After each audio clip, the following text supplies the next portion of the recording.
The recording has started. Thank you. Good evening, everyone. Welcome to tonight's session on a sort of series of presentations that we're doing over this month as part of Black History Month. So what we've got to present, what we have today is Black Lives Matter, 401 years later.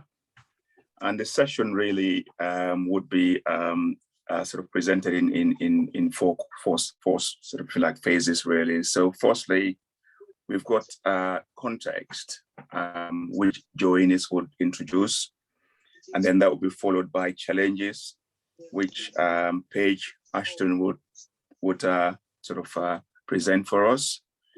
And then we've got the successes, which Khadija Jarvis will look into for us. And finally, Clive would take on question and answer session.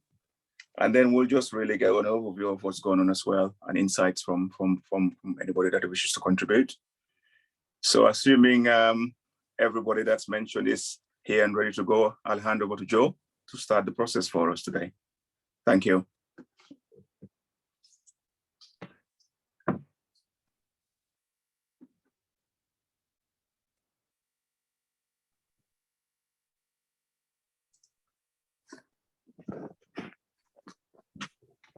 I can't hear anything. I don't know by yourselves. Hi, how's that? Is that working now? Yes. Yes. We can hear you. Excellent. Yeah, so thanks for having me. I'm just going to go through some context to this session.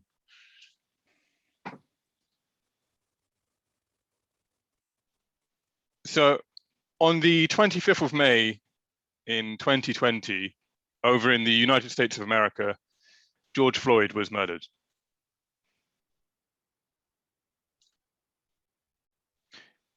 George Floyd was murdered by a police officer kneeling on his neck for 9 minutes and 29 seconds in full view of 3 other officers and numerous members of the public.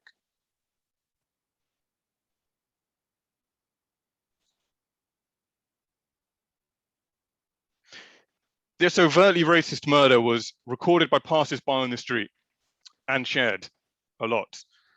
The footage spread quickly, and the issue of racism broke through to the public consciousness around the world.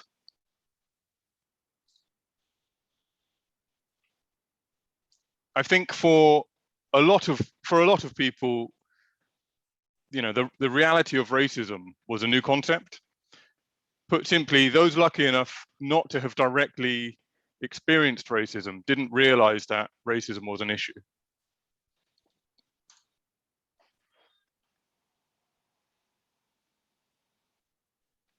So when the issue of racism broke through to the public consciousness, I think people wanted to do something about it.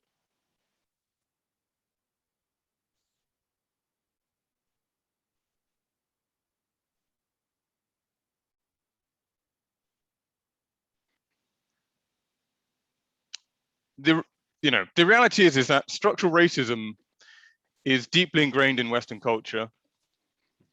It's the roots trace back to and past the slave trade, and reminders of those threads of racism through the cultural fabric or through our cultural fabric, they're not hard to find.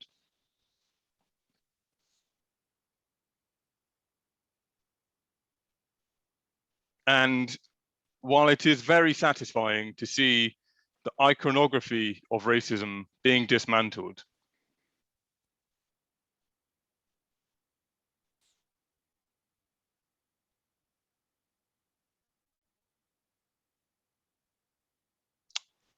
and it is exciting to see a new anti-racist iconography emerge.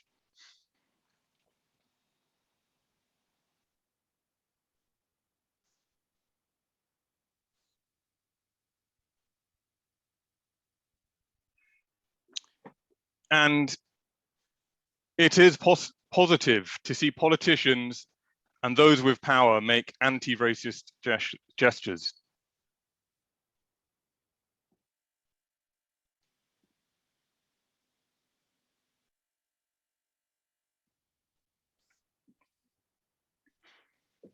It will come down to us to make positive change in the world.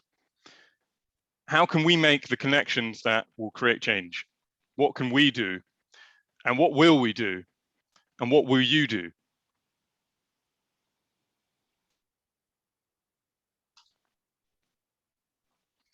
I'd like to finish my section with my favorite quote. Darkness cannot drive out darkness. Only light can do that. Hate cannot drive out hate. Only love can do that. And that, of course, is by Martin Luther King Jr.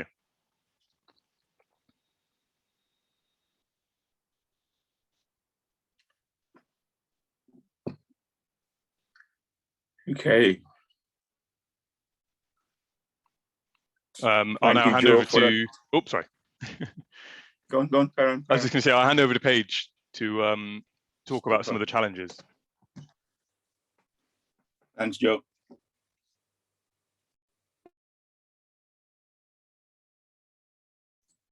Sorry, it would help if I came off mute.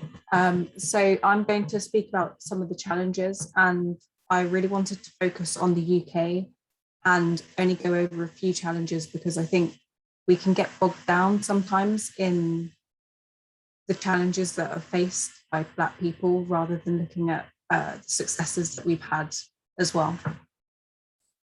So first of all, I wanted to look at there's a continued perception that we riot or we march, and we have continued to from 1919, which is the picture in the middle with the Liverpool riots, to 2020. And I wouldn't say 2020 was riots, it was mass marching.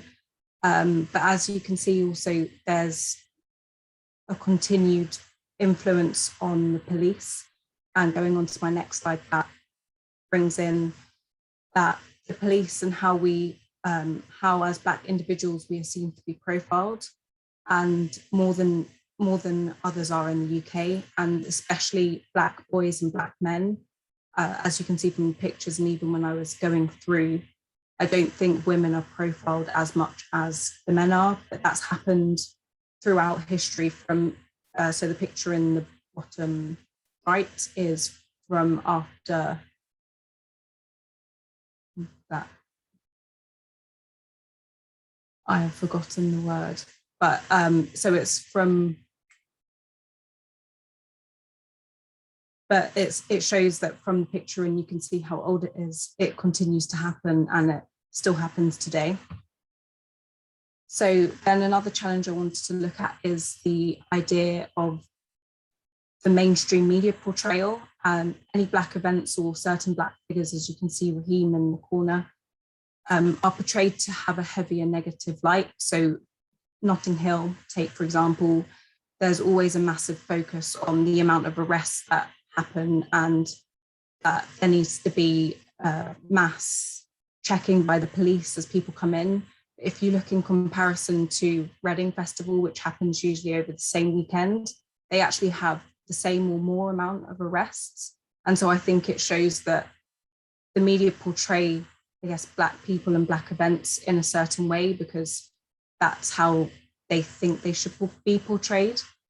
And then just moving on finally to look at unemployment rates. So generally, unemployment rates or getting jobs are harder for those who are not white, and Black people are have one of the highest unemployment rates at 8% in the UK. And through the pandemic, we've seen that this has caused Black unemployment to happen 3 times faster. And this is my final challenge. It's not to say that there are not other challenges faced, but I just didn't want to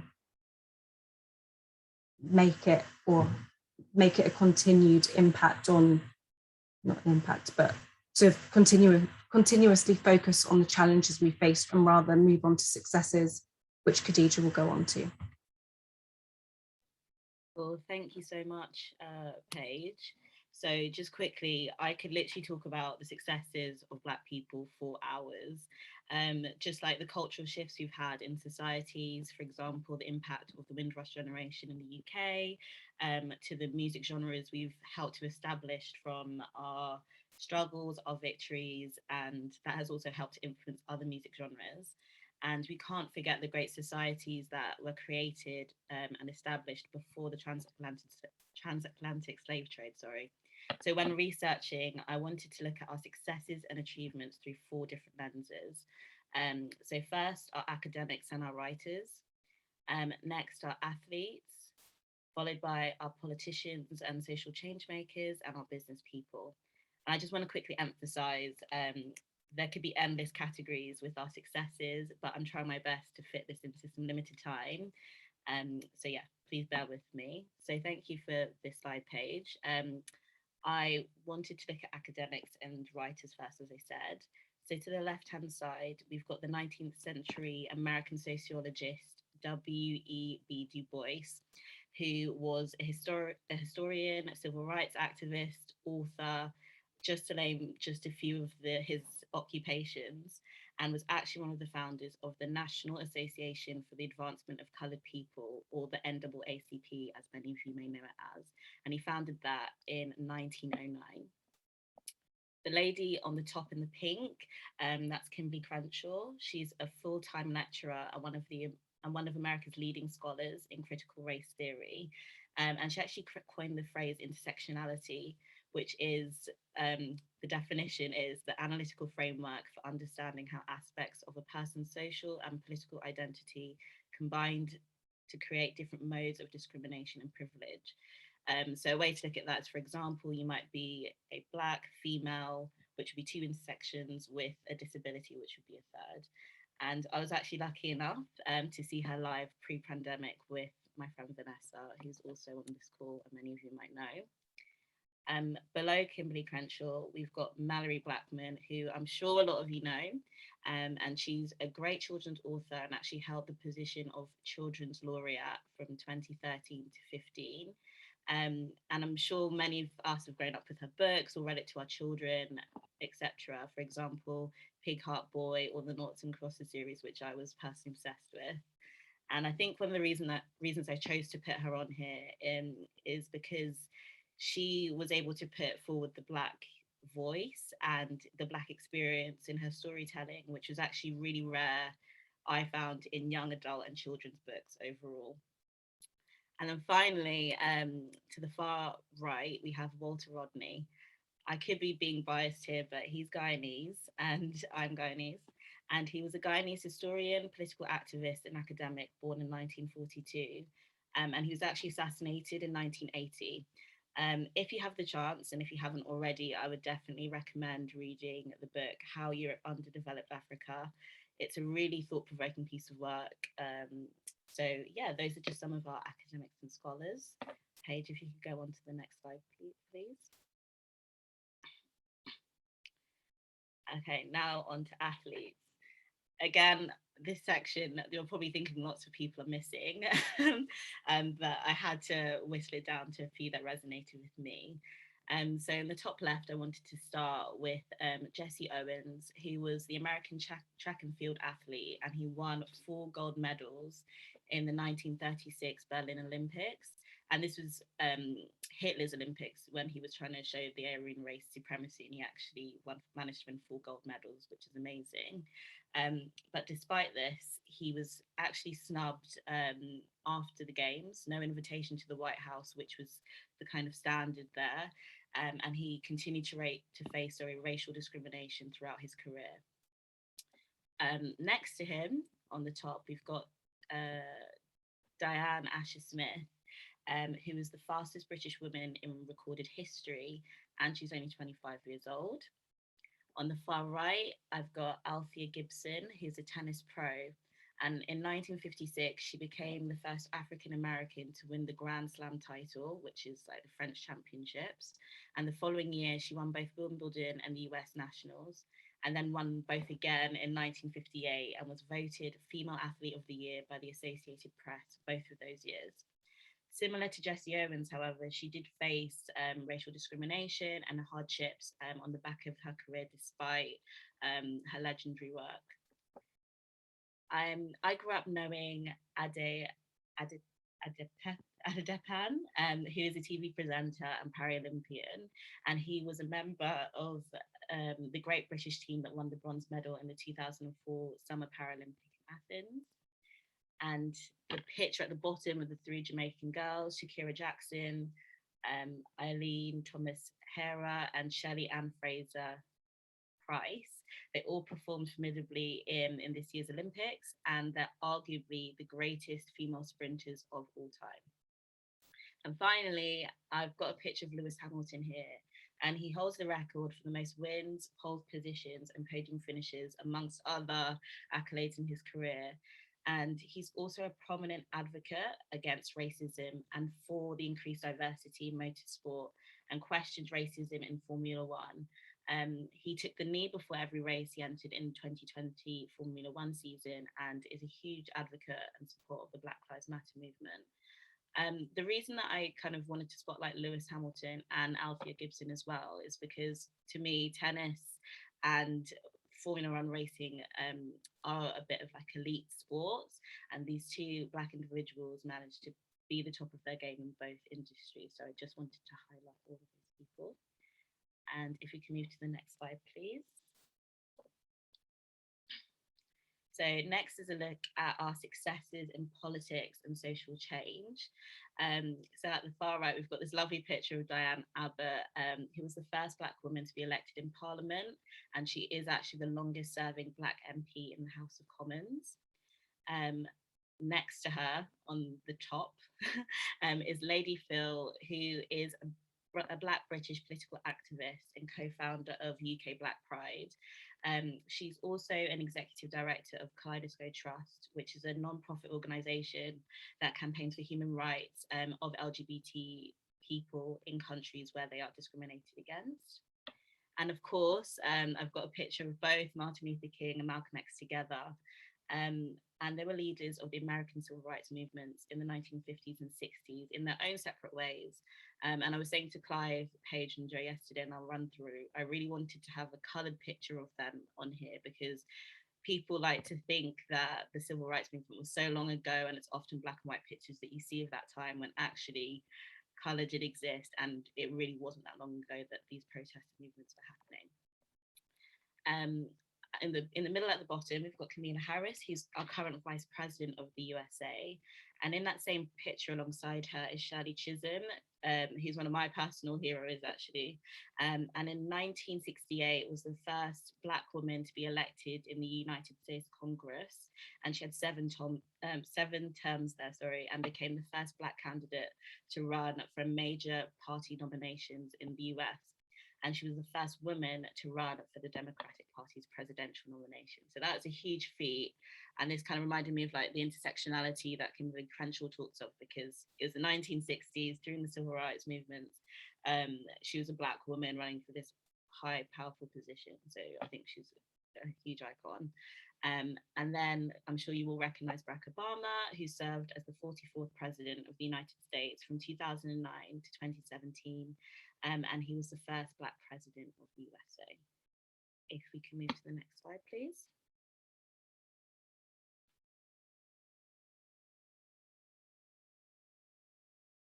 Okay, finally, I wanted to take a look at Black people in business.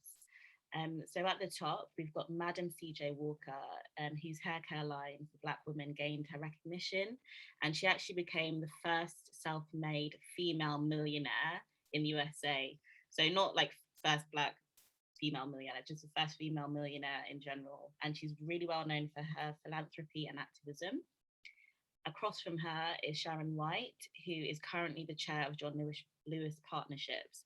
And she was previously the chief executive, of Ofcom, and the second permanent secretary at HM Treasury from 2013 to 2015. And she was the first Black person and the second woman to become the permanent secretary at the Treasury. So at the bottom left, we've got Telfar Clemens. He's a Liberian American and founder of the genderless luxury fashion brand Telfar.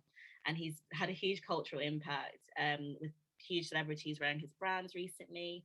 And he also designed the uniform for the Liberian team in the 2021 Tokyo Olympics. And finally, we have Oprah Winfrey, who is the American talk show host. She's a television producer, actress, author, philanthropist, and she was the richest African American of the 20th century. and was once the world's only Black billionaire. So we've got to love Oprah. Thank you for listening, and I'll pass back to Joe. Oh, to Kai, sorry.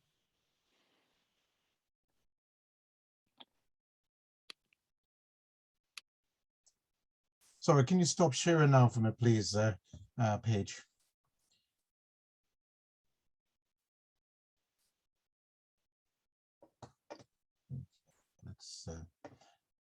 Let's move to gallery view. Sorry. If you do want to keep your camera on, then by all means do, but no need to. As you probably know, we are recording this session. A big thank you to Joe, Paige, Khadija. They demonstrate the fact that we are a community that have a lot of talent, despite the best efforts of the system, as Joe's highlighted in what he had to say. You can't keep us down, and talent continues to shine, and our task is to try and facilitate that happening. So the whole idea is that this is really about us conversing, talking to each other. So you've had a bit of the context, and of course there's a bit of the context that we should say that we shouldn't really be defined, and we certainly shouldn't define ourselves purely on the basis of a period that we spent on the enslavement and colonialism.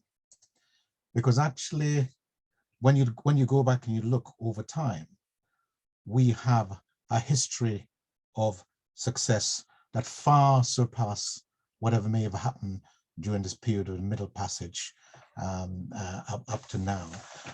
You only have to highlight something like the pyramids in Egypt, the phenomenal structures in Great Zimbabwe, the luxury items that you could find in the Benin and other parts of West Africa. We are a people who have historically contributed phenomenally, and we continue to do so. I think Joe posed a question, or some questions, I think that sort of kind of looks at sort of what are we going to do to make the change and to actually reflect our real potential, which has been sort of suppressed for such a long period of time. Paige actually shared with us some of the challenges that we face, and is a tip of the iceberg.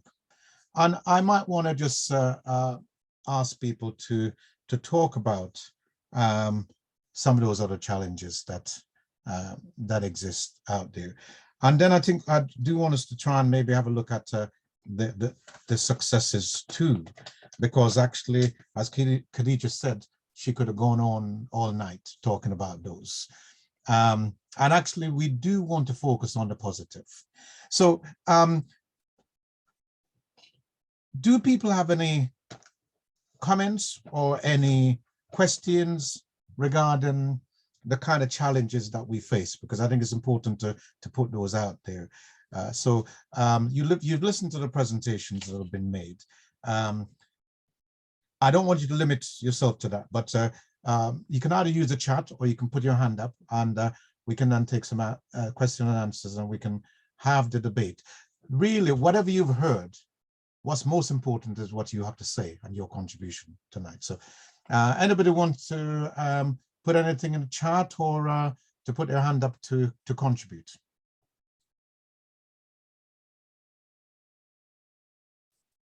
We've been stunned into silence. Well, I have put my hand up if you want. Yeah, okay. We've been rescued. Marilyn. And so one of the questions I was asking myself as I was kind of listening to the presentation, when you put up the picture of Diane Abbott, that was taken by a friend of mine, a gentleman called Misan Harriman. And I then found myself wondering, I wonder if we're now accelerating because Misan was the first man in the 104-year history of Vogue to shoot the cover. He did the September cover, which is a big deal because September is a big issue. And it was a picture where you have Marcus Rashford on the cover. The thing that was interesting and makes me wonder, are we now accelerating, is that he took up photography. Well, actually, I'm going to ask you all to guess, how long do you think Misan, who took the picture of Diane Abbott for Vogue that Khadija showed, please put into the chat, how long do you think he's been a photographer? I'd be really interested to hear your views before I tell you the answer. So just very quickly type it in, or if you want to open your mic, shout out. But how long do you think Misan Harriman has been a photographer? He's also taken one of the iconic images of Lewis Hamilton as well, the one where Lewis has his hand on his chest and he's looking down. How long do you think? 20 years, 35 years, any advances on 35 years? It will blow your mind when I tell you. 20, okay. He has been a photographer for 3 years. And he is self-taught. He got a camera from his sister. So when you see the image or images, and then you look at what he's achieved. Now, one of the things that he said is he thanks the person who gave him a hand up and opened the door for him. So I think that's one of the secrets, is being able to open the door. A friend of mine, Sherry Ann Dixon, she talks about sending the elevator back down. So once you've made it to a particular position, a lot of the times, and I understand why this is, I'm not saying everybody does it, but what I've observed over the years when I was moving through the ranks is that Black people would get to a certain position and then basically close the door behind them because they didn't want a load of other people piling in. I understand why that was, because when you got into the house in the days of slavery, you wanted to be the house, like you didn't want anybody else coming in, so you had to. And if you've ever watched Django Unchained, that role that is played by Samuel L. Jackson is brutal, but actually depicts the time where you wanted to keep everyone else out. You didn't want anyone else encroaching on your spot. And what I've noticed now is, because there was another photographer who's just done something similar, and he, in his bio, thanks Misan Harriman for opening the door and inviting him to the South Bank Centre. So it's a chain of events, but given that he can go from picking up a camera 3 years ago to being the first Black man to shoot the cover of Vogue, are we accelerating? Or is it just the lucky ones that make it through? That is the question I will leave you with as we go through the evening. I'd be more than happy to hear your answers to that particular question. Well, in fact, your question really, I think, goes back to this issue of the challenges that faces us, Marilyn. But Joe, you wanted to come in. I think Sasha had her hand up before me. Oh, did she? Hi, Sasha. Hello, I've just got a question, or maybe it's not necessarily a question, but it's more, for example, the barriers that we have, I think is also trying to fit the status quo of what people believe Black people are supposed to be like. For example, you know, we have the stereotypes of, you know, you speak very good English, you know, you speak like almost a white person. And it kind of, you know, goes on to the idea that Black people have to fit this one mold, when really we come in multiple, you know, shades, in multiple different people as well. And I feel like that is one of our barriers of, if you don't fit that mold, then people look at you a funny way and they expect you to be in that mold. But in addition to what, for example, Marilyn said as well, I think, for example, myself, I came to the UK from Zimbabwe when I was 6. And what I struggle with, and I think what a barrier is for my success in some ways, is networking. For example, my family moved here from a different country and we don't necessarily have a huge network. So since university, I've had to build that network up and open opportunities for myself. Whereas people who have been in, for example, the UK, have had that time to network with loads of different families, et cetera, et cetera. So that's another point I'd like to share. Yeah, indeed. Thank you very much. Joe, you wanted to come in. Yeah, I mean, actually, it does build on the brilliant points before me. Let me lower my hand. Yeah. I mean, so some of you, I think we're actually at there's the film screening at Palace Theatre where we saw I'm Not Your Negro, which is a book, based on the books by James Baldwin, or the unfinished book by James Baldwin. But one of the things he talks about, which I found really, really interesting and really resonated with me, was how I think quite often we as Black people don't stick together the way that other minority groups might. You know, it's kind of, I mean, so some really obvious examples. It wouldn't be outrageous, I don't think these days, for women to say, oh, women power or girl power. Do you know what I mean? Or it wouldn't be unreasonable to see a Polish shop or specific groupings of people that have decided to support each other because they've recognized that they're not getting the support from wider society. And it is really interesting that, so I'd not thought about it from the perspective of the days of slavery. I guess I'd come from it from a wantingness to kind of fit in and kind of keep your head down and not to rock the boat. So it's almost, certainly in the UK, my feeling is that we sometimes have like this fear of putting our hand up to say, I'm going to support someone else that's Black, because somehow that it's almost like, you know, like there was the pushback against Black Lives Matter with All Lives Matter. And there's this weird thing where we're like instinctively, like our gut reaction is to try and pretend that racism isn't real. When the reality is it would be completely realistic for us as well to support each other. Because the reality is that we're not getting fair support or fair treatment from the rest of society. I mean, it's a realization that I think I had very recently, probably watching that film on the weekend.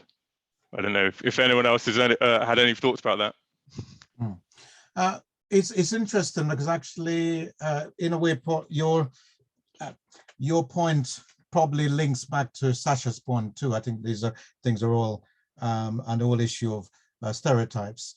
Some of that is also though about the way in which the system operates, the systemic approach that I think Joe made reference to earlier on.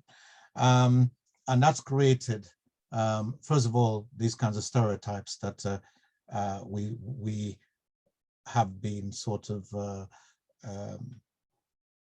it's used to describe and to be said to be who we are, when in fact it clearly isn't. And even the issue of us sticking together, you know, I mean, the fact is, what we've got is a systemic thing that says to us. So sometimes you'll find this reference to people not pulling each other up. Actually, what we find, it's easier for us to actually go along with actually the expectations of the system rather than to rebel against it. So consequently, what we often do is that you'll see a few people would not have joined this meeting because actually they would say that we shouldn't be having a meeting like this because going back to this point, even some Black people will be saying to us, oh, all lives matter, because actually we fall into the system of just going along with this idea that quite literally this internalized unconscious idea is white is right. And actually the position that we find ourselves in is in fact a natural position. And that's a struggle that we have to seek to overcome that kind of sense where despite all of the achievements, the contributions that we've made, there is still this thing that we have to, as it were, what's the term? We have to cut off this idea that somehow we owe other people a favor, that actually we achieve what we achieve because of other people's efforts. And some of you might recall from last year, I made this observation that I think that actually we have to start talking about pushing up and pulling up, you know, and it's something that I haven't done what I need to do with it as yet, but actually is what we've got to begin to get to. But just thinking about some of the challenges, do anybody else have anything else they want to say about the challenges?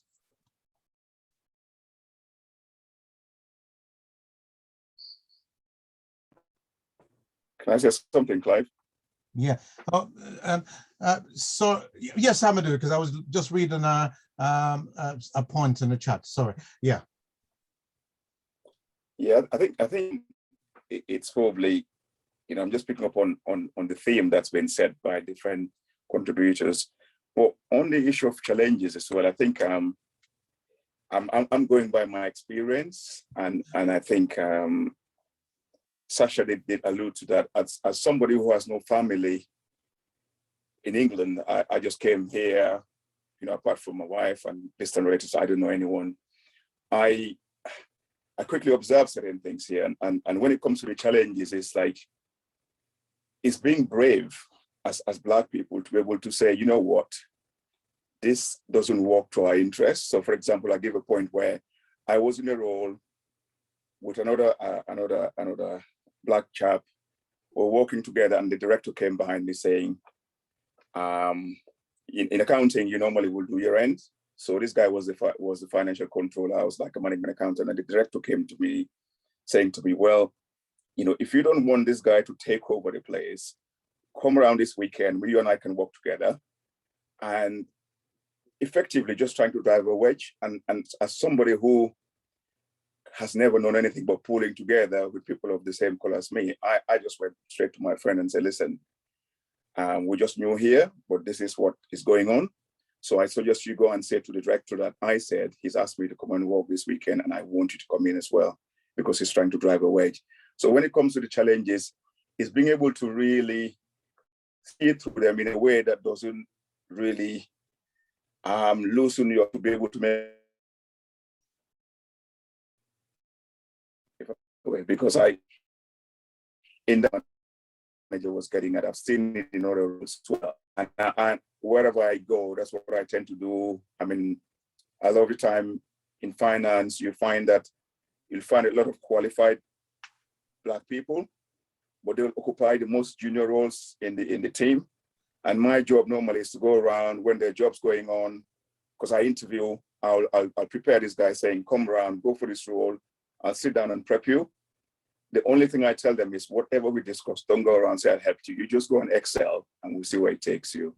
So there's these challenges there, but I think as leaders, we should be able to find ways of really giving that, using the elevator principle that might really. Thanks, Amadou. I think we have to look at this as, I'll come into you in a minute, Yvonne. We've got to look at this as being both those of us who are in leadership position, but equally those of us who are not in leadership positions. I think we all have to change our sort of mindsets around this. And this, we'll come back to this idea of push up. So when you are down below, don't pull the person above down, push them up. And equally, when you're above, lend a hand to pull somebody up rather than push them down. And that's part of the challenge I think we do have to change the mindset. So we begin, I think as Joe said, we don't actually work together as much as we should. And actually, that's why the motto of the Watford African Caribbean Association is together we can achieve, because actually we're not going to do it otherwise, because there's some big challenges there.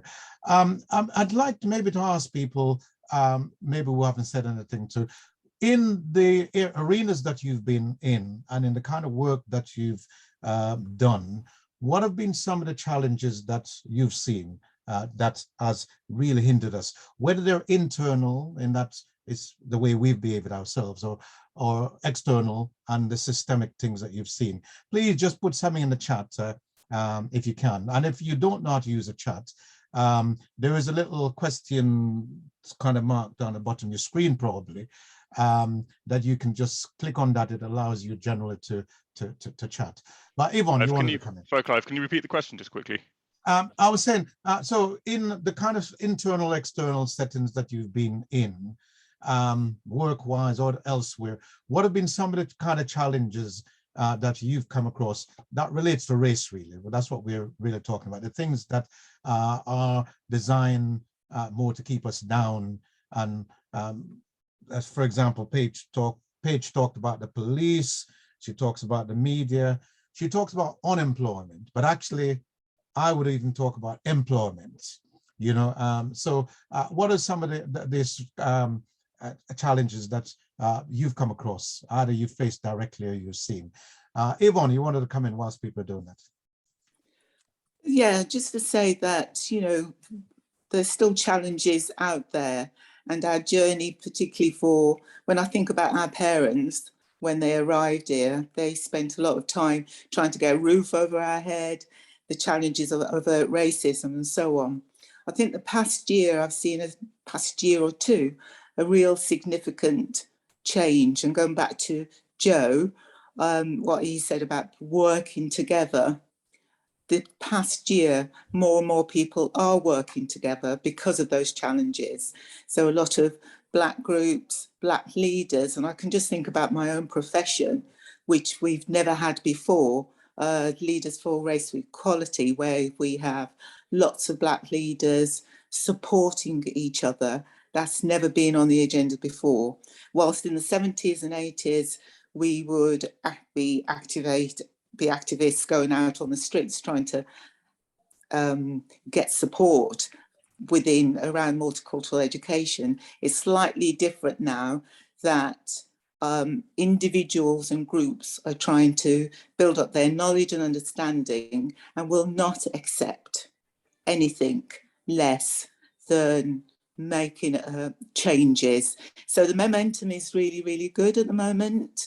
And I think that support, which Joe has spoken to, needs to be a priority. So for me, kind of working with the leaders teachers who want to become leaders, the Leaders for Race Equality, the support is really significant in making changes into the education system to make sure there are more Black teachers, a lot more Black leaders, and education authorities are listening to that particular group. But we've got lots of other groups. So there's been a really significant change. The challenges are still there that we even had in the 70s and 80s, even perhaps more so, but a little bit more subtle. But the momentum needs to carry on, because I think for me, the power of what I've seen of the different groups will continue that shift moving, because people who did not listen before in the different organisations, which we don't really participate, that are beginning to listen and are being questioned. And as many of the leaders are saying, it's painful in their own institution, say their own educational establishment, because they're on their own, but they can go back to a group to talk that through. What shall I do next when I'm being faced with this challenge? So it's exciting times, but still difficult times. But I think there could be a shift, and it is really tiring, and it is really demoting for many of the leaders in the different professions that they're in, but we still have to just carry on with it. Thanks, Yvonne. You've made a point that things have changed in some ways, but the thing I wanted to sort of ask people to reflect on too, though, is that, and you mentioned about the subtle changes that have taken place, and actually, or how things have become more subtle rather than subtle changes. Yeah. It kind of brought to my mind the notion that we now have about microaggressions. And there's some younger people in this call, probably more younger people than we normally have. And I wonder whether people wanted to talk about some of the microaggressions that people have come across, so that some of our younger people who are actually looking to progress through the system can actually navigate themselves around some of these things that people find. And I'll come to you in a minute, Joe. But so, for example, I worked in an organization once, and one of the things that I noticed is that where I would do a piece of work, and for example, I might actually missed off the dot on an I, or didn't cross the T, that would be perceived as an issue where it might be my competence that was in question. Whereas I have a white colleague who would make similar errors, and it would simply be, oh, you've made an error. You know, it's not, and that's kind of subtle differences in treatment that you don't always, unless you're observant, you don't always see that difference. Some of the ways in which things operate nowadays that we've got to be conscious of. Do people have other examples that they want to share about the kind of things that we have to look out for as we overcome some of these challenges that, so think about that. And again, you can put something in the chat. But Joe, you wanted to come in. Well, hopefully it's, actually, what I was going to say is relevant. I had an experience. Sorry, I started answering the previous question, but actually it's merged into this question as well, which is good. So I had an uncomfortable situation. I was brought into an organization, and I'm aware this is being recorded, so I don't want to be I won't say any names or anything like that, but I was brought into an organization by a Black person, and then they really started to struggle when I started to thrive. And at the time I wasn't aware, but they'd actually experienced quite a lot of racism in that organization. And so they thought they were doing something good by bringing a young Black person into that organization, and had a really tough time when I ended up, on really good terms with all the senior management and doing really well. And it ended up really nastily and quite painful, I think, well, for both of us. And I don't think we really resolved it. Well, I know we didn't resolve it. But the point being was, me coming into it as a younger person, I was less aware of the barriers that might have been in front of me, that person might have broken for me. And so I was fairly naive, fairly junior in my career, and I just wanted to get on and get ahead. I think for that person, they felt a bit bitter about it, and I think they felt like I was being ungrateful. And I think now that I'm fortunate enough to be in a position where I'm a leader, I try really hard now to remember that the younger people that are coming up behind me will probably not even be aware of the experiences that I've had, just as I wasn't aware of the experiences that the people before me, like my parents' generation, had. And I'm trying to coach and what's the word? Just try and be like mindful that there are lots of young, ambitious, driven Black people that are extremely talented, and they're going to do really well, and they're probably going to do better than me, and that's okay. And actually, I should be celebrating that. And if they don't have to deal with some of the stuff that I might have had to have dealt with, especially at the beginning of my career, well, that's good. And if they never recognize that I've actively tried to help them, that's totally fine. Like, do you know what I mean? It's a success, which I think, because, yeah, anyway, that's the experience that I've had. And I think it definitely relates to the changing times and the way in which the nature of the structural racism is changing, and how we have to adapt and be mindful of that. Yeah, indeed. Anyone else want to come in? Because I can see there's some points in the chat. The chat is juicy, Clive. Yes, I'm telling you, really. I mean, Marilyn, do you want to help us out in the chat whilst you're there? Because anything that you're picking out. Sasha's got me here crying, first of all. Anyway, there's quite a lot going on in the chat. While I'm talking to you, I'm scrolling, because it's long. But I'm not going to read out people's names. I'm just going to read the comments, just in case anyone, as Joe has just said, wants to maintain some level of confidentiality.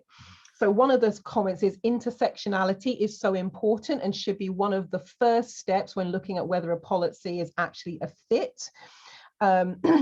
Someone else was saying about the whole thing with regards to being called the wrong name at work and being mistaken for your colleagues is a common one. Sorry, Marilyn, can I stop you there, because you've mentioned an important point, and I wonder whether somebody might like to explain what intersectionality means, because actually it's although Khadija has Khadija, maybe you might like to explain, since you did raise it, because there may be a few people on this call who don't understand actually what this term means. Yeah, that's fine. Hopefully I'm gonna get it right, but it's just kind of the different characteristics that can lead to some unequal treatment of a person. So the way that I would look at it simply is, for example, if you're a Black, that's one intersection because you face discrimination in society. Woman, for your gender. With a disability, that's like a third. So it's like 3 intersections there that can kind of hold you back a little bit? I'm sure there's a more eloquent way of. Yeah, I think that's essentially it. I think the idea behind intersectionality is a natural recognition that actually we are complex beings. We're not just one thing or another. So you're not just a woman. You might be a Black woman. You might be a lesbian. You might be a disabled woman. And you could be all of those things in one, but sometimes we look at it as in a one-dimensional way, as if you're just one thing. But taking an intersectional approach means that we begin to look at the whole person, as opposed to looking at them in a segmented kind of way. So, and it's really important, because one of the things around this particular agenda that it does do is that it means that people don't just think about sexism, for example, because actually you then lose some of the issues that you have around the racism that might be even more important, because you're thinking about just that bit rather than looking at all the issues as a whole. By all means, people, if you want to put anything else in the chat regarding that, then please do. Marilyn, you're doing a great job, sorry, but I just wanted to pick that bit up as you were going along. No, I think that's an absolutely brilliant thing to do. And by the way, if there's anything else as I'm whizzing through, you kind of go, whoa, stop right there. Now, what I also just thought I'd look up as well in terms of, okay, where did that term come from? And I wanted to see if the person who came up with the term had been credited. And yes, she has. So in terms of intersectionality, it says when Kimberly Crenshaw coined the term 30 years ago, it was a relatively obscure legal concept. Then it went viral. So it's almost a bit like the Me Too movement with Tarana Burke, but this one again has been placed back to the originator, and she was then talking about, as you've already just said, the whole thing about how people's social political identities combine. So that would be a really good one to look up if you wanted to know more, because there's actually quite a lot about it. If you use Guru Google, or actually DuckDuckGo is one I've been introduced to recently as a search engine, just throwing that out there.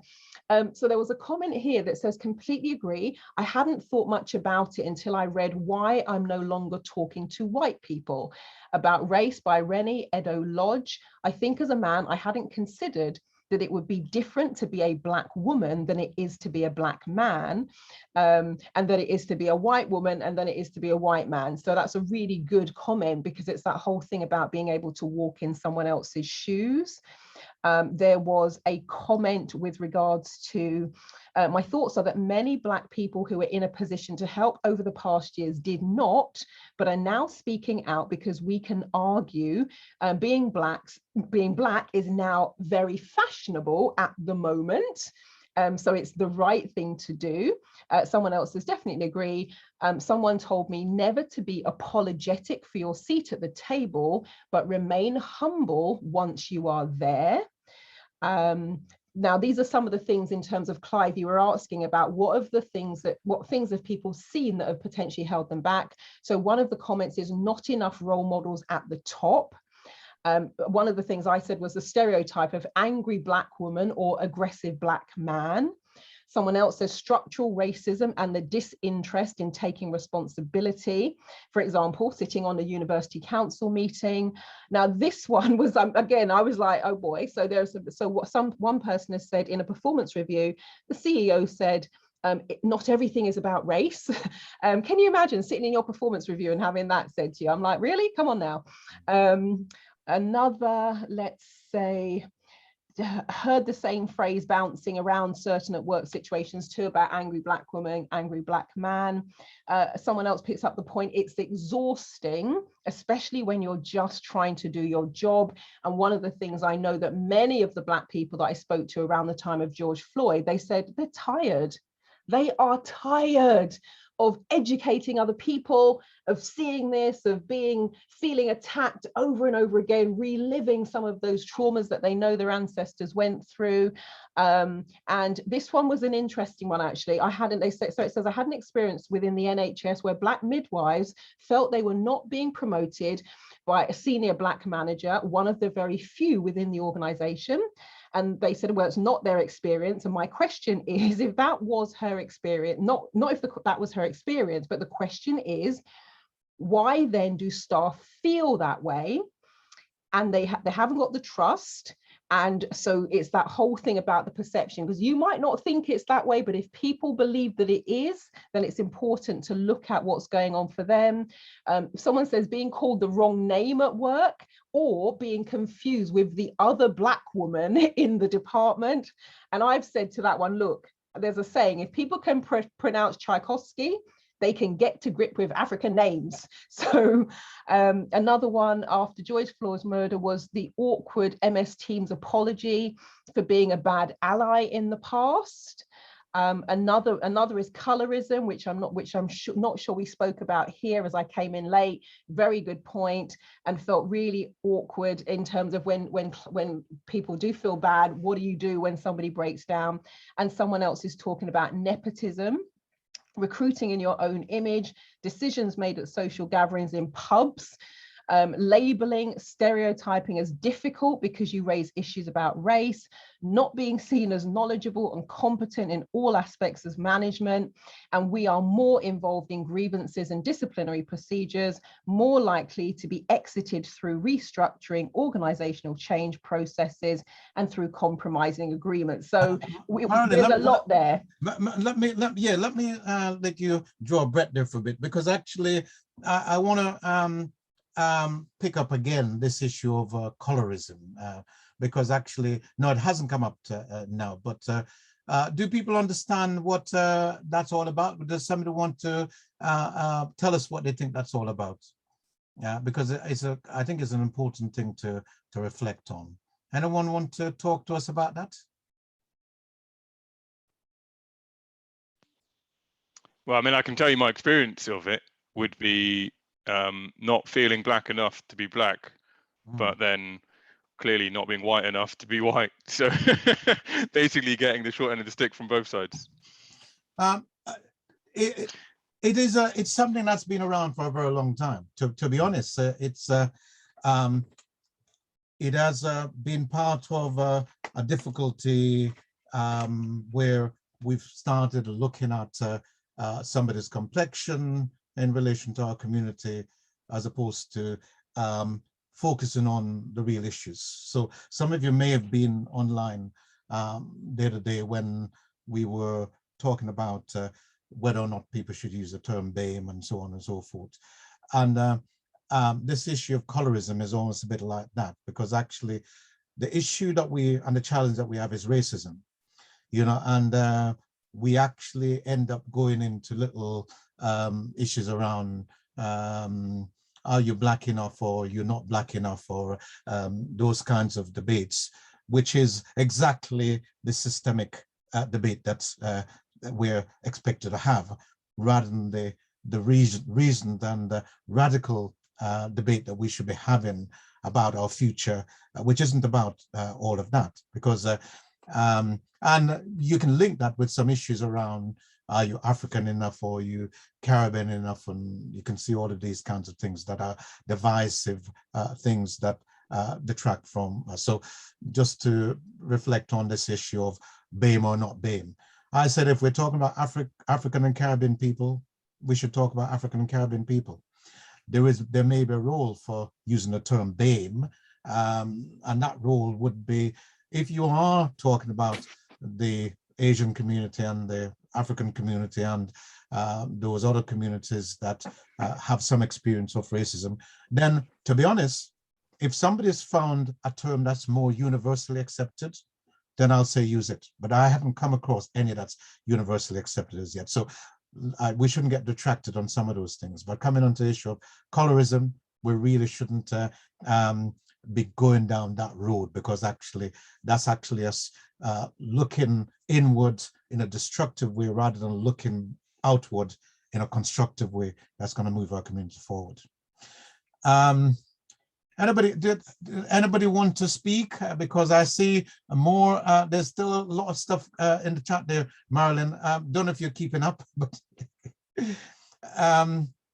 Marilyn, do you want to carry on Well, no, I don't actually. What I'm going to come back to is something that you said there about colorism. For those of you who were at the Watford Palace Theatre event at the weekend, which was brilliant, by the way, it's just lovely to watch the film in that setting. There was that scene where the mammy character goes to the school because it's raining. And, you know, she takes the umbrella and she says, you know, I didn't want my little girl to get wet. And it's a classroom full of little white girls, all beautifully dressed. And then there's one little girl who the mammy comes in and she gets her book and she sort of does this. She goes, and she's hiding behind the book. And the teacher says, I'm sorry, we don't have any black girls in this class. So the mammy character goes to turn and then she notices, she said, oh, that's my little girl there. So now the little girl has to stand up and walk to the front of the room. She gets to where her mother is standing and then just storms off and runs out into the rain. And it was an example of that little girl being able to pass, PASS, because her skin was light. And as she walked through the classroom, the other children says, I didn't know she was black. And so there's that whole thing about being light enough to pass. Because when I was at school, there were the red-skinned girls who were, you know, the most popular. And then there was I was kind of in the middle-ish. And then there were the very dark-skinned girls who were not that popular, often ostracized. But a bit like Joe, I was in that middle bit. So I wasn't red-skinned enough to be in with the red-skinned popular girls. And my hair was too, as they would call it in America, too nappy, too curly, too unruly. But they had what we call coolie hair. So I grew up all of this. And to be honest with you, I'm not even sure, Clive, and anybody else speaking, if you want to come in on this one, I'm not entirely sure we're beyond that yet. I'm pretty sure not many people who are now passing like that scene with the little girl, but I'm aware that there's still preferences in terms of skin color, and the skin lightening business is massive. So I'll leave that one there for now. Marilyn, let me just pick that up too, because I think that's an important point you raise. If you go to the Caribbean, because actually I bring this back to this whole issue of not just slavery, but also the impact of colonialism and the sort of extension of that slavery movement. Because of course, as Marcus Garvey says, we must emancipate ourselves from mental slavery. And by the way, he's one of our successes in terms of the things that he's talked about as one of our historical leaders.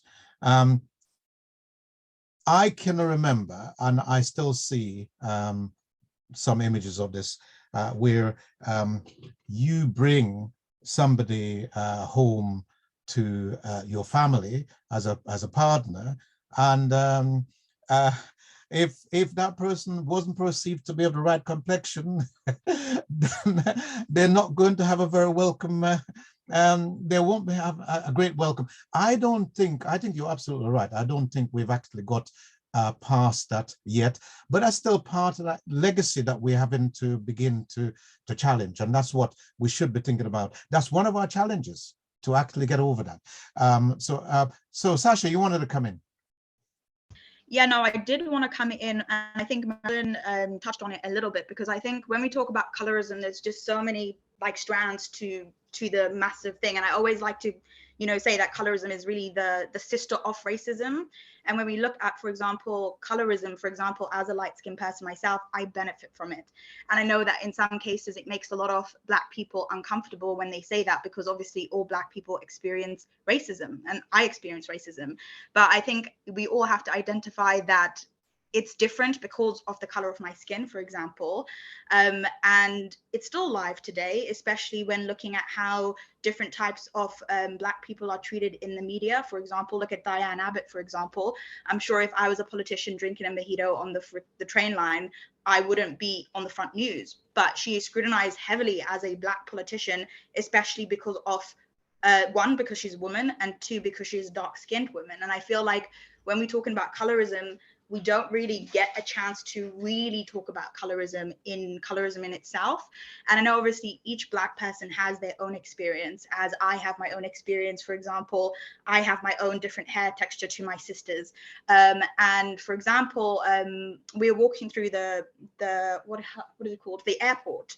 And I wasn't stopped by customs. We all have British passports. I went, they didn't stop me, but they stopped my sister. We have the most smallest different texture in our hair, and we also have different skin color. But she was stopped because she was a little bit darker than me, and that's what colorism really is. It's also about being scrutinized because you're darker than other people. And we see this in the workplace. In the workplace that I worked in, for example, I worked in the students' union, so we did a lot of things with student politics. And the student media scrutinized my other Black co-worker, and who was a dark-skinned woman, so much heavily than they scrutinized myself. And I feel like we don't really speak about that because we're distracted by these conversations of whether, mixed race people are Black in the first place. So it just opens up this huge conversation about being Black, for one, as well as the discrimination that's also within our own communities. But yeah, that's what I wanted to say. I think it's just a bigger conversation than, for example, like just the surface level. And I think we go on countless of years just scraping the surface level, especially when looking at, for example, blackfishing that's happening now. People want to look racially ambiguous, but they would never want to look dark-skinned. And when we see how they want to benefit from, for example, Black culture and Black talent and Black lives, really, they don't want to live the experience of a dark-skinned person. So that's what I'd like to say. Thanks very much. Joe, you wanted to come in? Sorry. Thanks. Well said. Joe. Well, yeah, I mean, I guess just building on that point, it's quite interesting because a while ago, someone made a bit of a point about, I don't know if anyone listens to or is aware of Dan Savage. He's an American commentator, but he was talking about how, sometimes people say, oh, I've got a type. Like, I'm into this type of person. This is like it's almost like fetishizing an ethnicity. Yeah. And what's really interesting is, one, colorism affects that, right? So it's well known that darker skinned Black women can struggle because socially we've determined that like, I'm not saying this is true, like I don't believe it at all, but as a society, there's this impression that they are less beautiful somehow, it's ridiculous, but it is like part of the cultural situation we have. And what's really interesting, so obviously the kind of people, and let me just be totally clear, like many years ago when I was younger and more naive, I might have thought about having a type, whereas now I'm much more open-minded and I see people more as individual human beings. And I guess what's really interesting is, as well as it being really rubbish to discriminate in that way and for other people to be discriminated against, actually, by allowing the culture that is around us to narrow our view and our ability to interact with other people, we end up just losing out on fantastic interactions with other human beings. Like, we have a much less rich experience in our lives by allowing ourselves to be shaped by what is ultimately a social or a societal construct.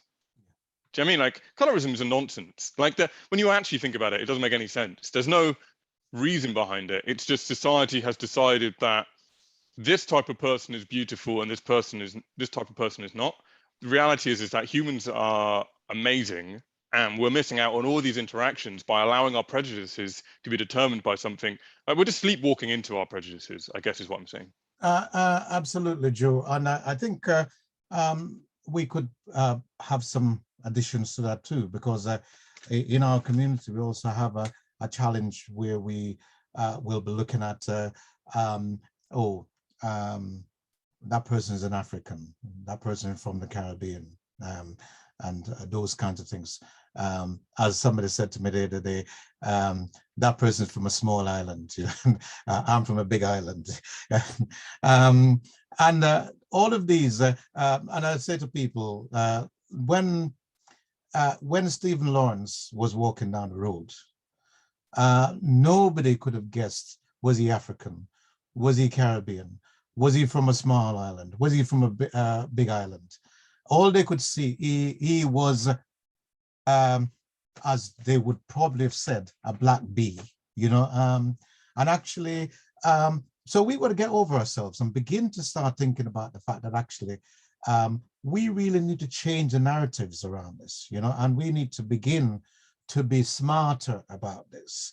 And that means not just falling into the trap that people have set for us to divide us, because actually in a fragmented way, we're not going to achieve. So it is together that we're actually going to achieve. I keep on saying that. I see some other things in the chat. Marla, I don't know if you've been keeping an eye on that. Is there anything else that we should look at? Because I think we should probably spend some time looking at the successes as well, because actually we can spend too much time talking about just the things that are hindering us, which is when you think about it another way, let's look at what it is that is going to help us to succeed and what has helped us to succeed. Understanding the challenges and the barriers is important, because actually you can potentially avoid stumbling, but actually that in itself isn't going to help you to progress. You have to look at then, after you consider barriers, you still have to look at a way that you can either get around them or get over them. So was there anything else, Marilyn? Well, people have actually started to, without you even saying so, moving into that kind of solutions place as well. And also just one thing, just to go back on something you said, I'm from Barbados. So can you imagine what my schooling was like? Small island girl, Yes. Eat monkey bottom, you know, all that sort of stuff. It's like, oh, and this was from Black people, because the white people had no idea about any of that stuff. So I hope that's not still going on now. So Julie has made a very good point. So I think we have a duty to speak the truth into the children and the young ones growing up, and challenge the belief systems as and when they surface. So you hear that thing, challenge it sort of right then and there. Yvonne was saying, totally agree, Clive. We need to get past ourselves. Focusing on each other's colour can often be quite hurtful. Absolutely. And oh, that was it. Now, I won't say the person's name, but if they do want to say it, I think their name should really be next to this one. Regarding colorism, I have to say I've not personally experienced much grief from people of color. I actually experienced it more as my own embarrassment by not knowing enough about that part of my heritage. And that's one of the things I really like about Black History Month, because I do like to learn something new every day. And every year with Black History Month, I always, I mean, Khadija said something about an assassination in the 1980s. I was like, 1980? I thought assassinations were things from the 1950s and 60s. So now that's lodged in my brain as, oh, I need to go and look that up. And so it was when I hear my daughter talk, I was shocked about how we colorize within our community.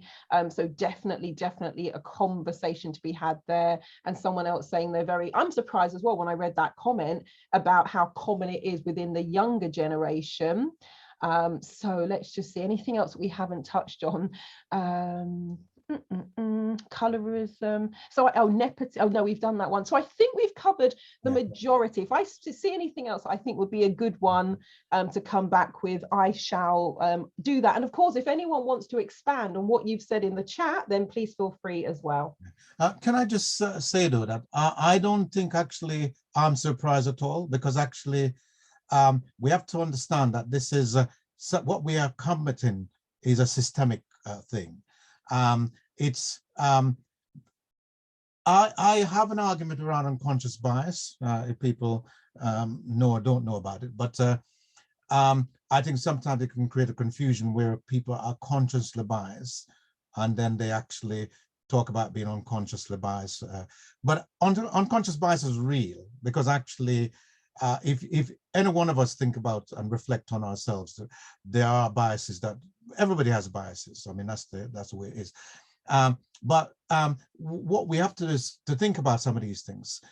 Even this thing about air, texture, and so on, the color of your skin, they're all part of this internalized process that we've grown up with, that the younger generation has grown up with too. I mean, what we don't have is that very obvious sort of you walking down the street as I would have done in the 70s, and you see some white people coming and you kind of expect trouble. You don't kind of have to do that in the same kind of way no longer, but you now have to be very much more conscious about the environment that you're in, and the fact that actually racism actually isn't above ground substantially now. because actually the law means that actually you can actually take people to court and stuff like that. So it's actually now mostly on the ground. So younger ones don't see it. I mean, you hear young people would say that actually, oh, but actually there isn't any racism, you know, any longer. And I've heard some young people more or less saying that, no, that's historical. You know, yes, the overt racism is historical. The reality of what you might call on-the-ground racism is still there. But sorry, so can we think about, can we talk about then about we've got some successes that we've talked about. And it would be good to hear about, Khadija identified quite a few, you know, but there are others. And for example, I think Khadija was making reference to Walter Rodney, who was assassinated. Was it Khadija? I can't remember. Khadija, Walter Rodney was seen to be a little bit too politically involved as an academic, and it's thought he was killed due to that. He was getting too politically involved. But when we think about successes, what comes to people's mind? Can we just put a few of those things in the chat, or maybe people can put their hand up, we can talk a little bit about that. What are the kinds of things you've seen as successful, people you've seen as successful, things that people have done that you think is successful? I see, that's a different thing. Any thoughts? So I mentioned, for example, that to me, Marcus Garvey and his insight and his foresight is one of the big successes, not being recognized in that kind of way, because clearly what he was saying was very different from what it is that we've been thinking.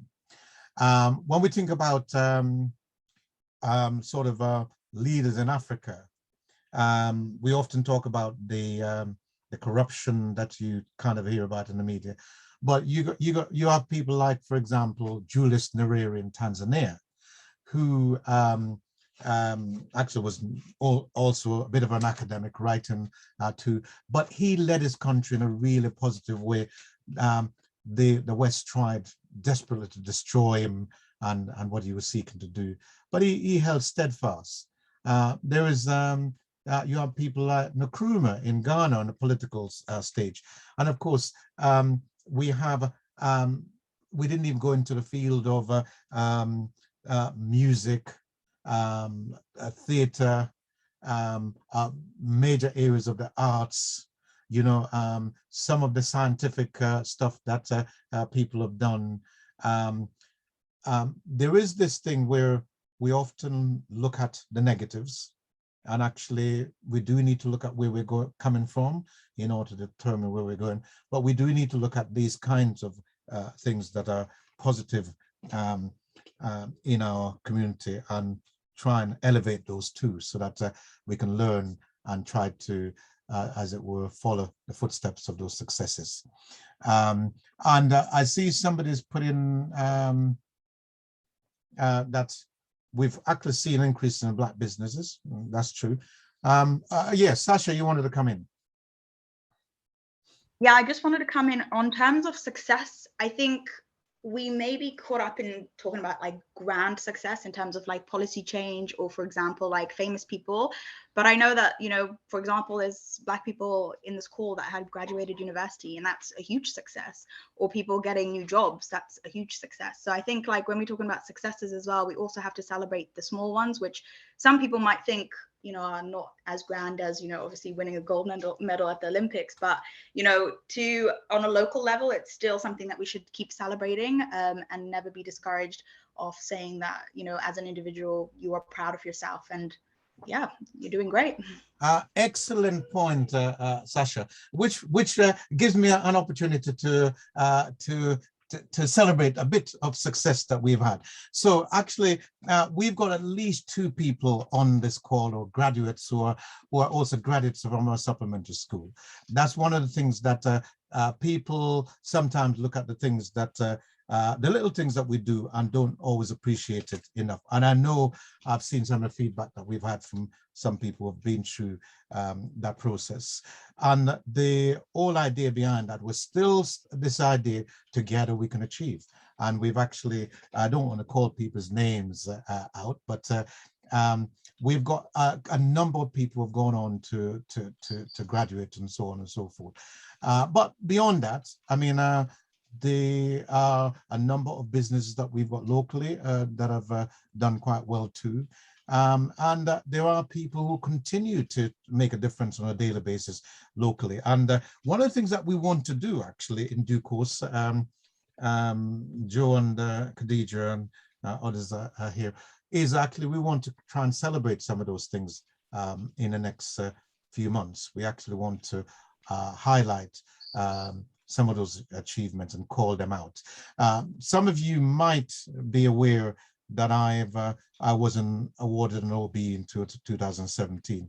And one of the feedback that I had from this panel, or when they informed me, one of the things that they were saying is that actually we don't get enough Black people nominated. But it's not just that.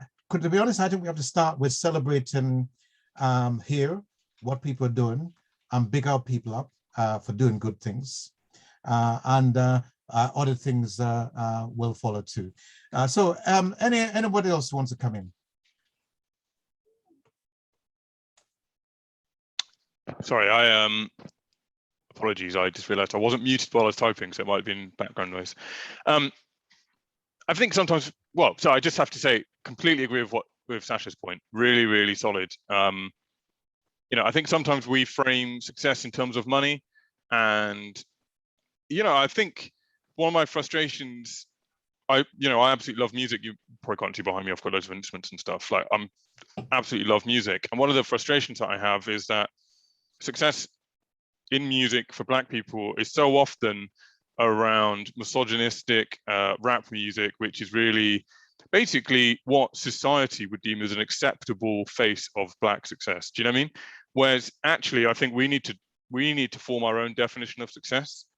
And success for me is about being happy, and it's about making meaningful connections with other people. That is being successful, and you can get that from having, you know, a normal job and just having a good life.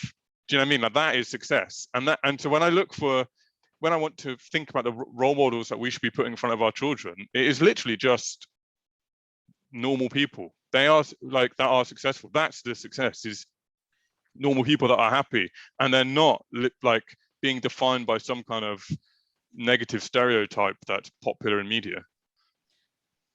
Thanks, Joe. I would also say though that, and probably building on that,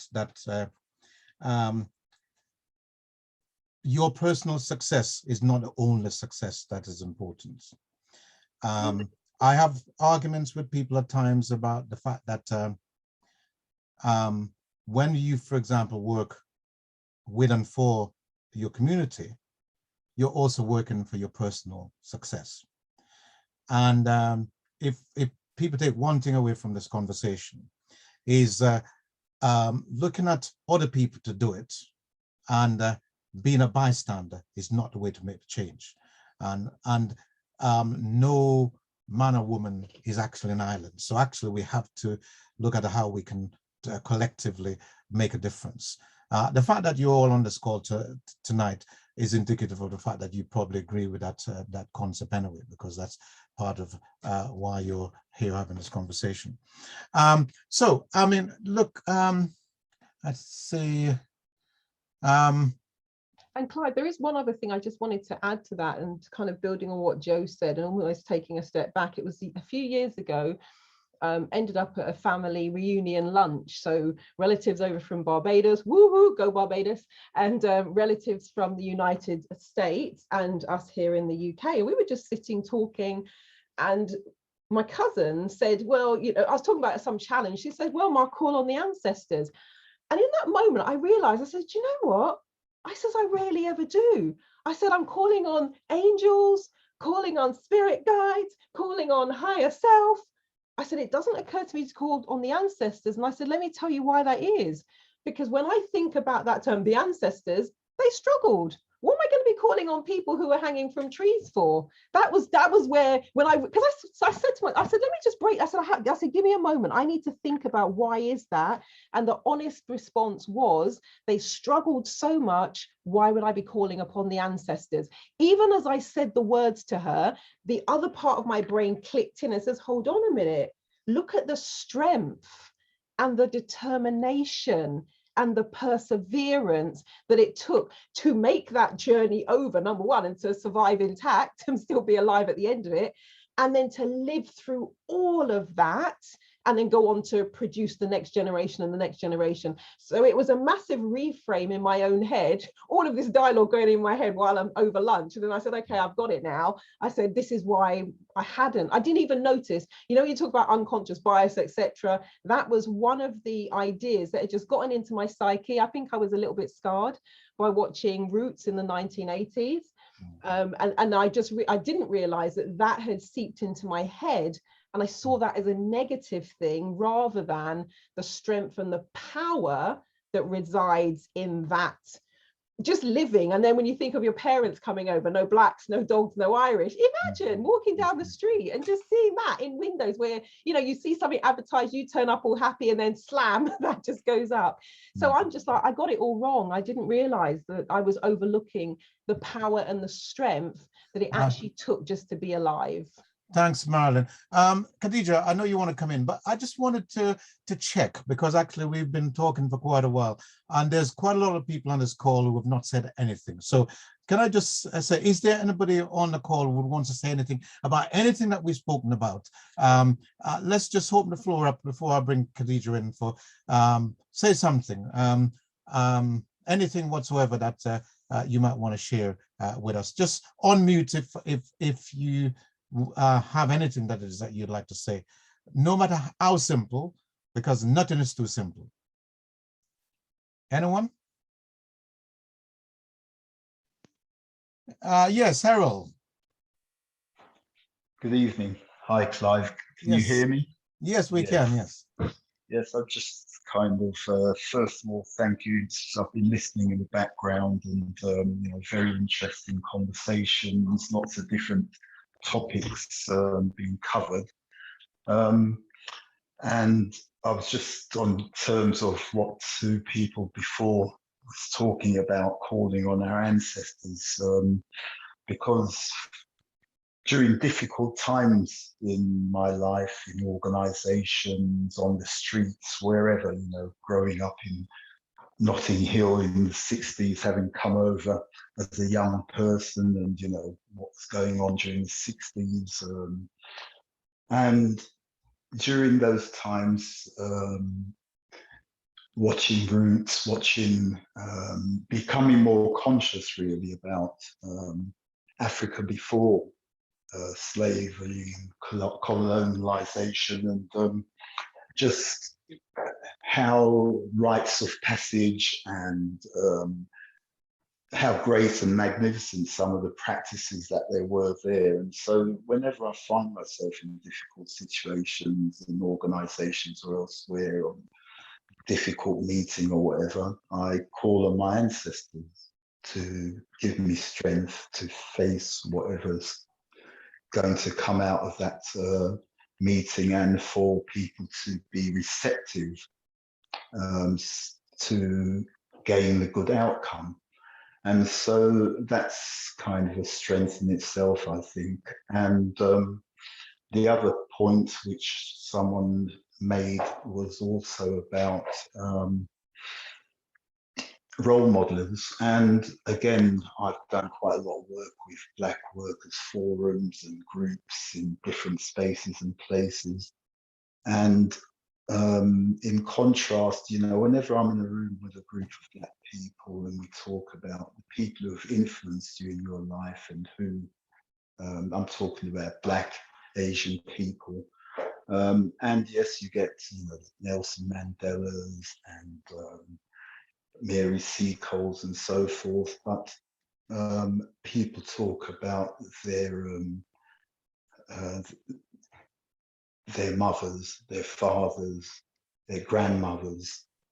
They talk about their gurus. They talk about people around them, and yes, you know, ordinary people who don't get MBs or OBs, or as someone was saying, who are living successful, happy lives, may just grind out a living, etc., etc. You know, but they are contributing because they're loving, they're kind, they're setting a good example, they're compassionate. Do you know what I mean? And so we can sometimes get carried away by, you know, this is what a good role model looks like. And in that sense, you can also disrespect those around you who are not getting the acclaim. So just a couple of thoughts really, Clive. And the other point was racism is still, it may not be as in your face as when you and I were kind of growing up, and the sus laws and everything else, but it is still happening because, and colorism, because in Hertfordshire, the most stopped people are people of dual heritage, because we do live in a county where, you know, there are a lot of kind of interrelationships.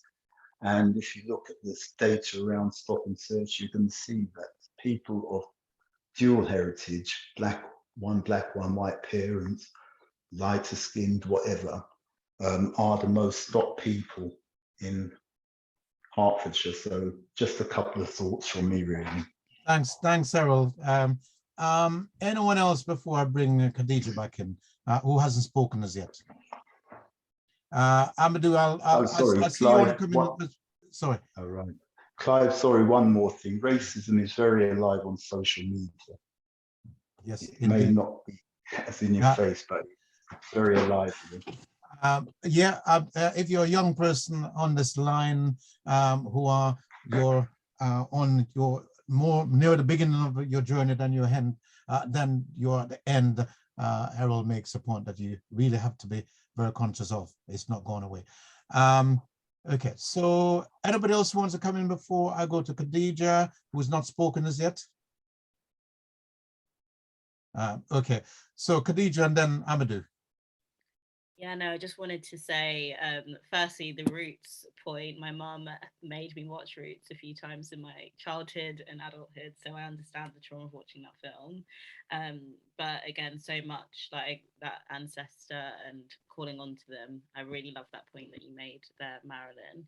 But just in terms of successes, I wanted to point out, and not maybe to bring it back to negative, but I find it quite difficult, maybe in like a working capacity, like that there isn't a lot of people that can be role models that are like high up in an organization, and it can be quite, I think we've discussed this all earlier, but quite intimidating or tiring to kind of be the only one kind of in those spaces moving up, or not really having a lot of people to role model against. And it's interesting that our role models can be so extreme because we are so talented. Like they are, you know, athletes that win 4 gold medals and things like that. But I also really love your point, Errol, about it can just be like your mom who is kind and set like a really good precedent and role model and has to be a good sister in society. So Errol, I think you took a lot of what I was going to say. So thank you for that. Thanks very much for that. But you remind me of something, because actually it may be that we have to think about, because actually whenever you have these conversations, you've got to be thinking about what comes out of it, and where can you take this. And it may be that one of the things that we can do is to think about having some networking opportunities. So for example, Khadija and some of the younger colleagues on here are in spaces where quite often, yes, you are going to find that you are 1 or 2 faces in a sea, a different sea. So maybe one of the things for us to think about is, in fact, Zoom has allowed us to do more of this than we probably would have done previously. So we probably can think about that, because actually where do we go from here is where I think I'd like to kind of end up, because unbelievably, we don't have so much time left. Amadou, you wanted to come in?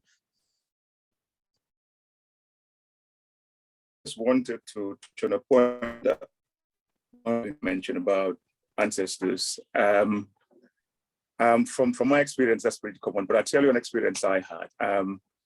I happened to visit a family in one of the villages in the Gambia, and I thought we, as in my family, they would call our ancestors in the way that I saw them now. But in this particular village, I remember visiting this person for the first time. And in their practices, they have like a burial ground. So as I was leaving, he said to me, "Oh, by the way, this is a ritual of the villages here." So what do you mean? He said, "We pray to our ancestors." But I said, "Well, we do that already." So he took me to this graveyard, and it was interesting that he was able to name the founder of the village to the last deceased chief, who maybe passed a couple of years ago, and he was able to name each of them. So he said, it is our culture and our practice that any visitor that comes in, before you leave the village, you must come here and pray to our ancestors for your own protection and just general, if your well-being. So what I heard Marilyn saying, that it's interesting, because I thought I understood what that meant. And when I went to visit this person, I got an even deeper understanding of how they kept in touch. So in that village, if ever they face challenges, they would go into that place and pray. So that gave them, if you like, an insurance of confidence that for them meant they whenever they were confounded by challenges, they know there's something that can help them get through it. So I think that's very important. But also, Clive, I know you talked about networking, but also I think we mustn't overlook our ability to influence. And I use myself as an example. I work as an interim. Most of the time I go into places, I don't know anyone, I have to build alliances. But one of the things I tend to do is do the power audit as well, look out for the most influential people. So when it comes to really enabling Black people in the organizations that I work at, I don't only prepare them, I also try to influence the managers that will decide on how they take them on. So I remember this person that I helped prepare for an interview. I was not at the office, I was at another office. After the interview, he called me saying, "I think I got the job." I said, "How come you're so sure?" He said, "Well, the preparation just went well, fine." I said, "Okay," but I said, "But it's not yours until it's confirmed." So then his manager calls me that appointed him to this role, saying, "Oh, Amadou, I'm sorry, I've got a bad news for you." I said, "Oh, what do you mean?" But I'd already known what was going on. He said, "Well, this person from your team that applied for this job, I'm afraid he got the job." I said, "No, but don't say that way. My loss is your gain." So it's still success in the team. So to me, when you're playing an influential role, those are the sort of things I will sit down and them, give them things, and it would do it over a week. I'll say, "Okay, I'll stay with you for 45 minutes a day." But the thing is, when I walk away, I know that I've elevated people in the team. So don't overlook your ability to influence things in a way that actually is invisible. It's a really good point, Amadou, and I will just share briefly, probably similar kind of story. I was working in this organization, and I had a Black colleague that, a junior Black colleague that was working in the organization with me. To me, they had great potential, and I wanted to support them to develop. So I sort of encouraged them to do a number of things. However, actually, would you believe it? They didn't particularly appreciate it.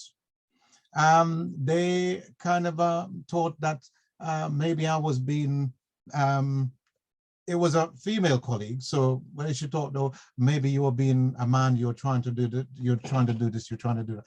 But I didn't get that appreciation. And it wasn't appreciated at the time. Years later, this colleague was thanking me for what I was doing for them. So you don't always get that recognition or that response immediately. Sometimes it's a bit like the supplementary school. Just talk about that. Actually, you talk about some of the people who later on in life, they didn't, when they were in supplementary school, they didn't want to be there. Mom and dad said, "I've got to come." But later on, actually, they reflect back and see what the value is. So because you don't necessarily get a result that you're looking for or the response that you're looking for straight away. Don't get disheartened. I have not been disheartened at all after all these years, and I'll continue to try and push up my fellow members of the community too, so we can try and achieve the best that we can in this society or any society. But look, time is moving on. I just thought, I wonder, can we think about what are some of the things that we need to do in order to make the change? And I think that was Joe's original question. What is it that we can do that is going to make the change? We've probably alluded to some of these things, so it might be helpful if you just write any thoughts down. And I know some of you don't want to speak, so it'd be great to see you write some things in the chat. Where do we go from here? How do we make the change? And what do you think should be the next steps? Any comments on any of those things, please? You can either put your hand up and say something, or just as you think about it, write something in the chat. So we can actually go away from here and think about what do we do with some of this information. Me and Marilyn can go and write anything and everything, but actually our views are entirely unimportant.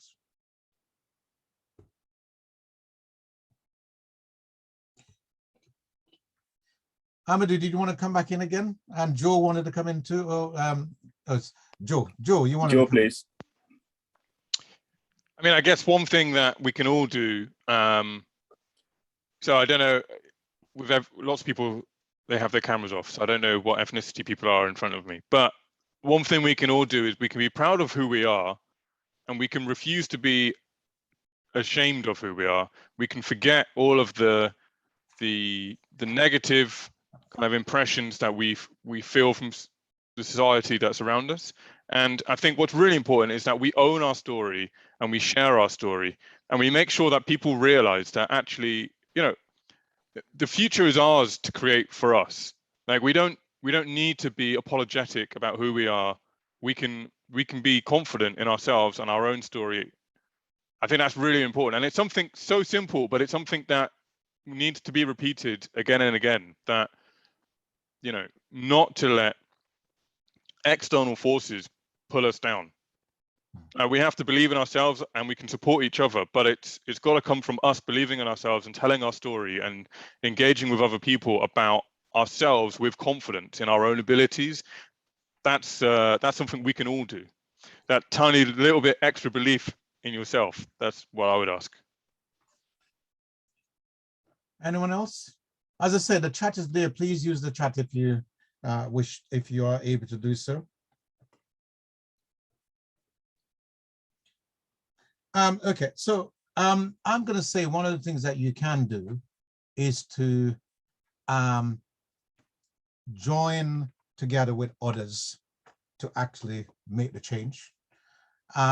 If you are in and around the Watford area, the Watford African Caribbean Association is here for you. And don't just think about it as being something that you're doing for others, because I sometimes have to say to people that when I do for my community, I'm doing for my family too. And this notion that people sometimes have, what's in it for me?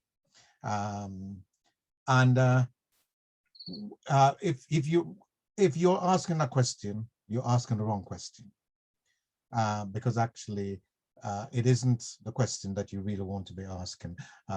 If you want to say what's in it for my community, it's a good question. But you will get, if your community benefits, you will benefit too. So that's just some thoughts. But I see some people put some things in the chat.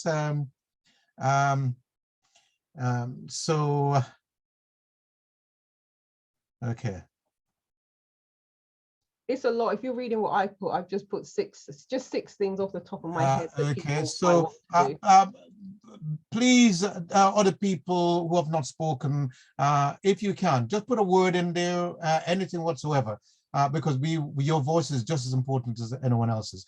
And even if it's just to say something that somebody else said, if that's what you really want to say, then please do. So I'm hearing Marilyn saying, speak to the ancestors. Speak up when you notice things aren't right, really important. Only thing I would say about that is that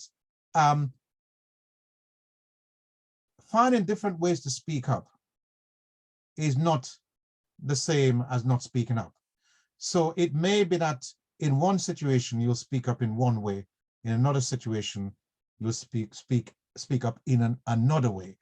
The important and fundamental point is that you should speak up, but just find the right way to do it to make sure that it's not forgotten.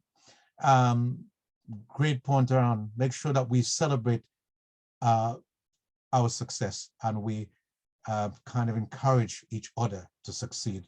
I'd say if you see opportunities that would be good for others, share them. Yes, excellent point. Learn more about our history before and beyond slavery, I would say. See yourself as magnificent, and actually whatever people say about us, really we have got to be I was going to say, trying to find another word, but magnificent is pretty good. We are a superb specimen of a human being, and whatever people tell us, don't forget it. My grandmother used to say this, made this point to me, which isn't, she didn't invent it. Very few things are invented nowadays. Most has been invented already. But she used to say, stick and stones can break my bones, but words cannot hurt me. So actually, we've got to develop that strength to not kind of succumb to nonsense. And she used to say this sort of thing that when people tell you something that isn't true, they are not talking to you, they're talking to themselves. And when you hear people say things like that, and you know that they're not speaking about you, they might think they're speaking about you, but you know that they're not speaking about you. That's an opportunity for a chuckle, and laughing is a nice thing to do. So thanks for that, Marilyn. Moving on, I see here economic development, building assets in our community is part of the solution. We have to make sure, I couldn't agree more. Yeah. Yeah, and I see the link to join is in there. Does anyone else want to say anything? I can say something, Clive. Yes, Marley. Yeah. I haven't been on, so I've come on a last. No. Marlene, what happened to you? Oh, I think she's probably going to come back on because she seemed to have disappeared. Anyone else in the meantime? Just while Marlene's while she's coming back, I'll just quickly jump in. So one thing we can do as well is to support the Black Pound. I mean, the sad truth is that if we accept that, unfortunately, systemic racism still exists, being a Black business person makes things harder. That's just the sad truth, and it's totally acceptable for you to, if there's there's like actually I won't name names, but if you see a Black-run business and there's something that you need, it's totally acceptable for you to go and deliberately go out your way to support that business. There's some of the Black-run market food stalls. There's Roses over on St Albans Road. I am naming individual businesses now, but but these are companies that need our support, and why not? Because the point is, through no fault of their own, they are at a disadvantage. So we can be their advantage. Yeah, indeed. Thanks very much, Joe. I am going to, I think we're going to try and wind down now since there's not much. Okay, I think so. Something else in there.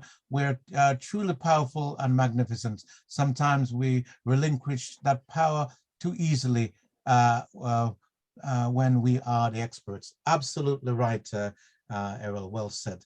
I think we're going to try and conclude. Before I ask Amadou to kind of just say a few words to close, I thought it might be helpful for me just to to share briefly with you some of the things that we're doing, because there are lots of things that have been happening this month.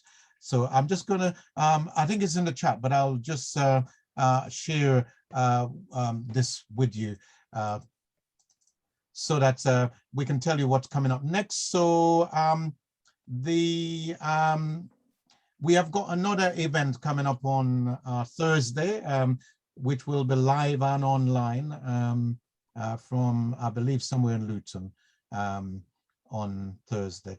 So we're going to be have an audience with three historically people who paved the way for people like Lewis Hamilton or Sir Lewis Hamilton, and with Winston Grime, Mr. Anderson and Mr. Chambers. So we're doing it in association with this organization called Next Race and Generation, which is sort of set up by, so those of you from Luton might know of Carol Glenn. She used to live there, doesn't live there any longer, but she's working with us on that one.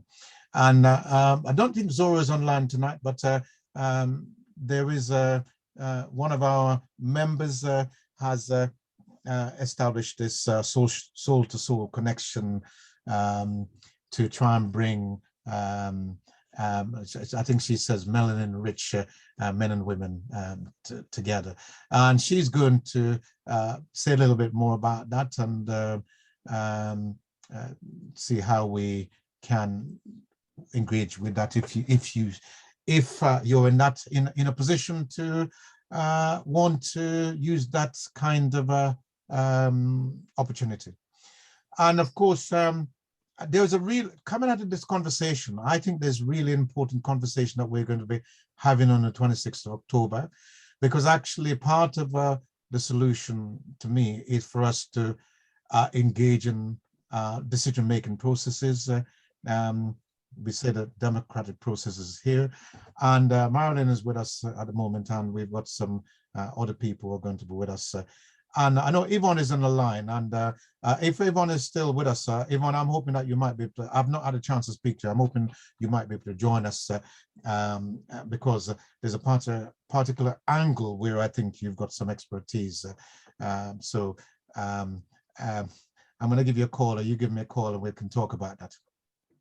On the 27th, we're having Make Your Finances Work For You, and Amadou is here, and maybe when he makes his closing remark, he might say something about that rather than him speaking about it now. But I mean, Errol made reference to finances in an observation is made there, and I think we do really have to think seriously about finances if we are going to make a success of whatever it is that we want to do, because we live in a world where it is a part of the kind of it's going to be part of our journey. And then Joe, I don't know if you want to say anything briefly, but this is an exciting occasion that's going to be happening on the 30th, so you can see plenty of other things happening. Now, Joe is going to cook for all of you here on here tonight, and you're all going around to his house. I'm super nervous about this, actually. I don't know if it's going to work at all, but basically, some of you might know I co-authored some cookbooks, so I'm going to do a live walkthrough. I've roped my friend into DJing, so he'll be playing some tracks from that are featured in the book.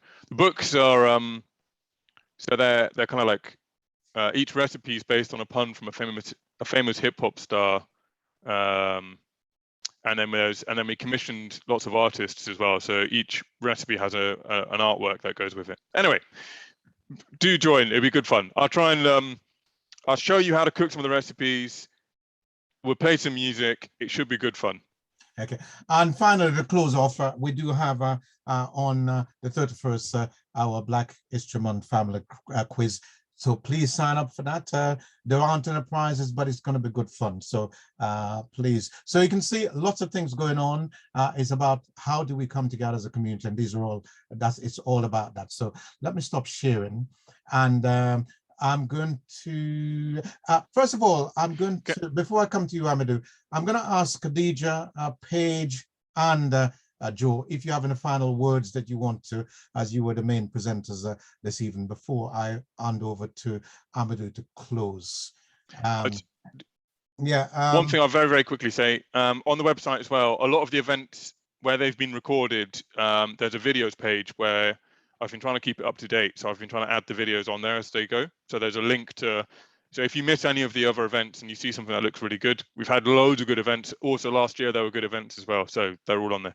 And I guess the last thing for me to say is just to, yeah, thank you. Thank you everyone for attending and participating. It's really, really good to see so many people. So thank you. Okay, Joe. Khadija? Yeah, I just want to say thank you to everyone that's attended this evening and just encourage you all to continue self-educating about my community and ourselves. So yeah, thank you. It looks like Paige has left us, is he? I think Paige may have left us. Bruno, what do you want to say on Paige's behalf, because you've been there very quietly, and it's good. Bruno, yeah. I'm not a quiet person, yeah. As you know, I'm not a quiet person. You're not a quiet person. No. Well, no, we want some noise. No, it's been fine just listening in. Yes, it's been fine listening in. Again, you know, all the points are all valid. I just always think, I'm always thinking of, there's something we're missing in order to make change. I don't know what it is, but there's just something that we haven't discovered. Yeah, absolutely, Bruno. But we've got to work at it. Absolutely, yes, yeah. Yeah, indeed, and I'm certainly not ready to give up at working at it. No, I'm not saying to give up. It's like the taking of the knee at the football. Yeah, I actually agree with people that it's actually not going to do anything. But to me, it's the beacon to show people that things aren't changing. And to me, it just annoys people who don't like it, and it annoys racist people. But to me, it's like, keep doing it, because it's just that beacon to say nothing's changing quick enough. Absolutely. And what we don't want is for the agenda to be forgotten. So Khadija, sorry, did you said thank you already? Have you? Sorry. Okay. Right. In that case, I'm just going to hand over to Amadou for some final words and thank yous. You're muted, Amadou. Sorry. Thanks, Clive. I think this has been a very, very interesting session. I don't know about yourselves, but the varied nature of topic we discussed today, and having Khadija, Paige, Joe, and Clive leading the process, and all the contributors, I think you've made this one of, I might be biased, one of the most exciting sessions I've been part of this month so far. And I keep learning with every session, intersections. I remember Khadija, Walter Rodney, when I was growing up in Africa, he was a hero to us. So thank you for bringing back out of that bit of history for me. So I'll go back and dust on that book and read a bit. And I think Joe as well, you know, it's just interesting to see you sharing your experiences with us, because I think a lot of the time this is important when the people that are ahead of you will make the path probably less dense for you. You don't appreciate it, but it's good to be able to reflect and notice that. So hopefully you'll go to really show the people behind you how to do it as well. And Marilyn, what can we say? Always, always, always adding something, bringing something different. So that's great. And I think I'm looking forward to the next sessions coming up. So thank you all. And hopefully we will continue to achieve more than we've achieved so far. Okay. Thank you very much, Amadou. Thank you, everybody. But I'm going to stop recording now. Sorry.